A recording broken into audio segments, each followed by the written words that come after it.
वो ज्ञान ही है जो इस धरती के पशुओं के साथ में भी आपके मन में प्रेम और स्नेह की भावना पैदा करता है।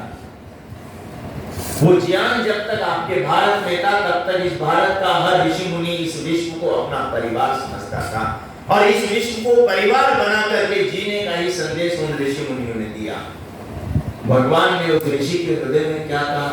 ऋग्वेद के अग्नि ऋषि के हृदय में प्रभु कहते हैं अहम कवि रुषना पश्येतामा।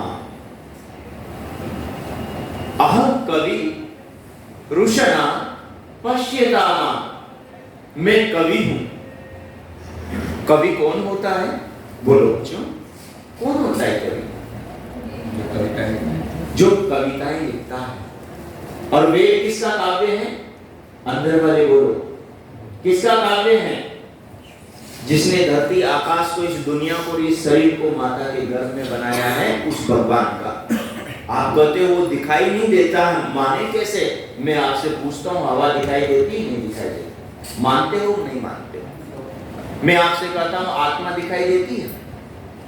आत्मा दिखाई देती है, रूह दिखाई देती है, सोल दिखाई देती है, चेतना दिखाई देती है, दिखाई देती है? नहीं दिखाई देती तो ऐसे करो, और दिखाई देती तो ऐसे करो। बोलो, नहीं दिखाई देती? तो नहीं दिखाई देने वाली आत्मा इस वाणी को पैदा कर रही है, ये हाथ चला रही है, ये गर्दन हिला रही है, आपसे कुछ बोल रही है, और इधर बैठी हुई जो नहीं दिखाई देने वाली आत्माएं सुन रही है, चल फिर कहीं से आई है। वैसे ही नहीं दिखाई देने वाला परमात्मा भी सूर्य, चंद्रमा, बुध, बृहस्पति, शुक्र, शनि, अरुण, वरुण, यम, जितने भी ये सौर परिवार के अंग हैं, और ये सौर परिवार जिस आकाश गंगा में है, प्रत्येक परमाणु को गति देता है। हर परमाणु के द्वारा नए नए पदार्थों का निर्माण करता है। आपका जल कैसे बन रहा है? परमाणु से तो बन रहा है, अणु से तो बन रहा है, दो अणुओं से बन रहा है, 10 अणुओं से बन रहा है। आपकी खाने पीने की चीजें बन कैसे रही है?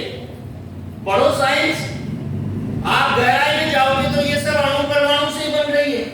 और कौन बना रहा है अणु परमाणु से आपके लिए पानी, जो अभी पीने वाले हैं, प्यास बुझाने वाले और पिपासा से निवृत्त होने वाले? कौन बना रहा है? जो दिखाई नहीं देता उसे नहीं मानोगे। वायु भी नहीं दिखाई देती, मत मानो। आत्मा नहीं दिखाई देती, वो पड़ा हुआ है शरीर। रो रहे हैं सारे घर वाले। मैंने पूछा क्यों रो रहे हो?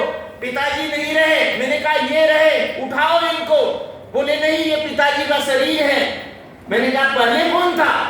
बोले पहले इसके अंदर पिताजी की आत्मा थी। आज आत्मा चली गई, अब पिताजी का शरीर रह गया। घर का मालिक चला गया, केवल घर रह गया। मैंने कहा घर का मालिक नहीं है। बोले नहीं है, ये संसार परमात्मा नहीं है। संसार में परमात्मा रहता है, इस संसार को चला रहा है। मां के घर में हमारा शरीर बना रहा है। ये उंगलियां, ये आंखें, ये कान, ये शरीर की कोशिकाएं, सब कुछ बना रहा है। परमात्मा दिखाई देता है बुद्धि के नेत्र से, ज्ञान के नेत्र से, ज्ञान के चक्षु से। हमारे पूर्वज ऋषि मुनियों ने परमात्मा को वेद की आंखों से देखा है। वेद के अंदर ज्ञान है। किसका ज्ञान है? संसार का ज्ञान है। क्योंकि वेद का कवि कौन है? परमात्मा है। और वेद के कवि परमात्मा का काव्य वेद की मंत्र है, वेद की ऋचाएं हैं। और उन ऋचाओं के अंदर संसार का ज्ञान है। वो वेद का भगवान क्या कहता है, वो हम पुत्र पुत्रियों को संदेश देता है। स्वस्ति पंथा मनुचरे सूर्य चंद्रमसा विव पुनर्दगताग्नता जानता संग में मही। वो भगवान हमें कह रहा है, हे मेरे पुत्रों, हे मेरी पुत्रियों, हे संसार के मनुष्यों, हे स्त्री पुरुषों, हे बालक बालिकाओं, स्वस्ति पंथा मनुचरे। अरे स्वस्ति के, कल्याण के, शांति के, आनंद के पथ पर चलो, पथ पर चलो। शांति और आनंद के, कल्याण के, सुख के, प्रेम के पथ पर कैसे चलेंगे? तो कहा सूर्य चंद्रमसा विव। जैसे सूर्य सबके कल्याण के लिए चल रहा है, जैसे चंद्रमा सबके कल्याण के लिए चल रहा है, ऐसे तुम भी सबके कल्याण के लिए चलो।